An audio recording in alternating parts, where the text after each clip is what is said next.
Hi guys, I'm just going to give you a little tour of my classroom. So here's my door. This is kind of the area around my room.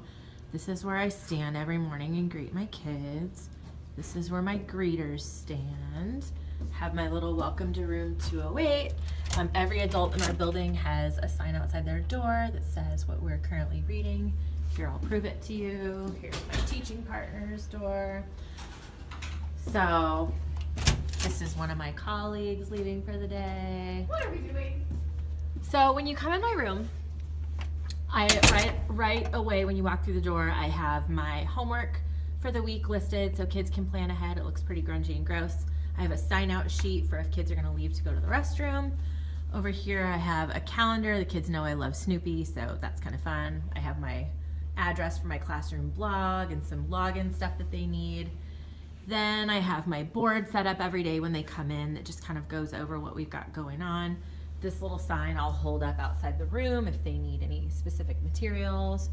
So then over here is my student conferencing table with Ben the head. And up here at the top of my board, you can see underneath the word love, those are my classroom rules that I got from Whole Brain Teaching.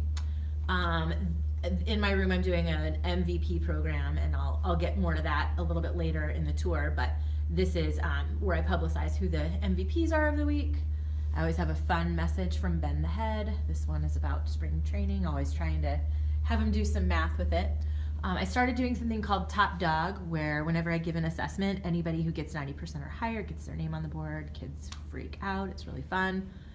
I have my quote of the week for them every week. Have some expectations for Chromebooks, and then my little Michael Phelps, make sure you put your name on the paper meme. All around the room you can kind of see I have stuff about like some positive quotes and things about me. So I have a sticker I got at a race, and then over here I have a little Oregon sticker. This is kind of like my teaching station. This is where I teach from. And I was thinking about cleaning everything up for you guys, but like this is what's real. So back here is sort of like our info center. Actually, it says info center over there. Any code that kids need to get into any of our classroom websites that we use are up here. Here are my signs of the day that we learned in my class with my student who's deaf. Over here I have expert badges. I'll talk to you guys about those at some point.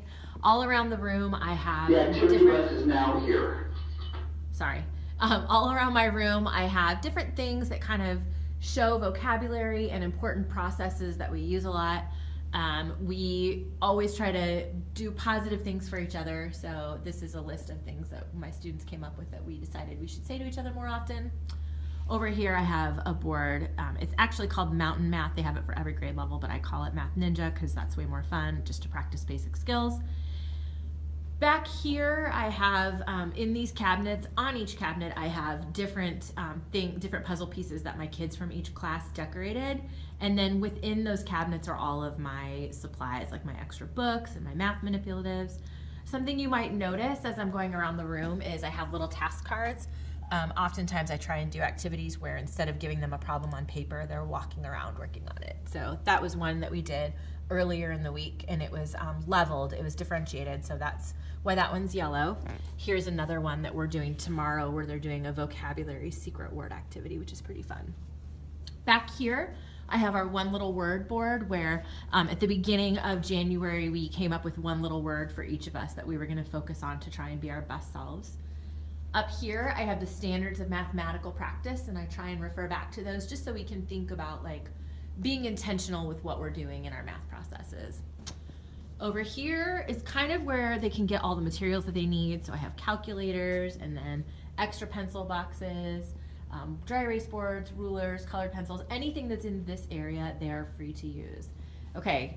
So here's my super messy desk area, and I know I talked to you guys about putting yourself into everything you do, and you can kind of see all sorts of different things about me that I share with my kids. This poster was made from a student who's now a freshman in college, and lots of Snoopy, lots of Marathon, lots of Cubs, lots of Blackhawks, all kinds of crazy stuff that it just keeps getting added to all the time. This is here's my desk, and like I said, I was gonna clean it up, but like this is what's real right here, guys. Lots of fun. coloring and activity book. Sometimes we pull that out for, when we have spare time. This table is my MVP of the week gets to sit here, and they get a little table card, and then they get special materials and a snack in their box every day, and they really enjoy that. This is an area that I either put materials on or I let kids work if they want to work independently. There's a chair over here because I took my clock off of the wall today. It's sitting right here.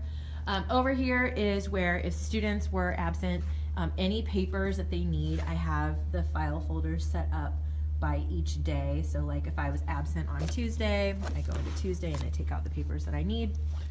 This is my table where every day any materials that they need to grab, they can grab on their way through the door. So I don't have to pass things out. You guys know I hate that. Pencil sharpener.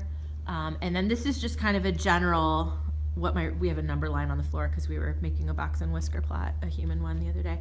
But anyway, this is how my room is set up. So I try and leave as much room as possible to move around and get to kids if I need to.